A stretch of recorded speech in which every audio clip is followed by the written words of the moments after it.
அன்னைக்கு காலையில் 8 மணிக்கெலாம் பார்த்திங்கன்னா பையனை ரெடி பண்ணி நானுமே கிளம்பிட்டு ஃபைனலாக பாப்பாவுக்குமே ட்ரெஸ்லாம் எடுத்து வச்சுட்ருந்தேன். எங்கே போகணும்னு பார்த்திங்கன்னா அம்மா வீட்டுக்கு தான். ஹஸ்பண்ட்க்கு கொஞ்சம் வேலை இருக்குது அப்படின்றனால எங்களை கூட்டிகிட்டு போய் அம்மா வீட்டில் விடுறேன்னு சொல்லியிருந்தாங்க. அதனால் நானுமே கிளம்பி போனதுக்கப்புறமா தான் அம்மா வீட்டில் வந்து சாப்பாடு வேலையெல்லாம் இருந்துச்சு. ஸோ அதுக்கெல்லாம் கொஞ்சம் ஹெல்ப் பண்ணிகிட்டு இருந்தேன்.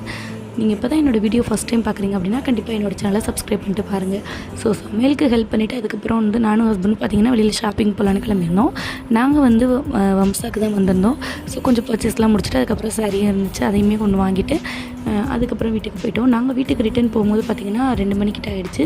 நாங்கள் போகிறதுக்குள்ளே சமையல் வேலை ஃபுல்லாக முடிச்சுட்டு அதுக்கப்புறம் சாப்பாடுமே வைக்க ஆரம்பிச்சிட்டாங்க. அன்றைக்கி பிரியாணி, சிக்கன், ரைத்தா, தால்ச்சா இது மாதிரி தான் இருந்துச்சு அம்மா வீட்டில் சாப்பாடு. சாப்பிட்டுட்டு பாப்பாவும் ஹஸ்பண்டும் தூங்கிட்டாங்க. இவங்க தூங்கின கேப்பில் நான் வந்து கிச்சனை க்ளீன் பண்ணி கொடுத்துட்டேன் அம்மாவுக்கு. நம்ம எவ்வளோ தான் சமைச்சாலும் அதுக்கப்புறம் இந்த க்ளீன் பண்ணிவிட்டு கிச்சனை பார்க்குறப்போ ஒரு சாட்டிஸ்ஃபேக்ஷன் வருமே. உங்களுக்கும் அப்படி தான் இருக்குமான்னு சொல்லி கமெண்ட்டில் சொல்லுங்கள். அப்படியே வீடியோ பிடிச்சிருந்தா லைக் அண்ட் சப்ஸ்கிரைப் பண்ணிட்டு போயிடுங்க.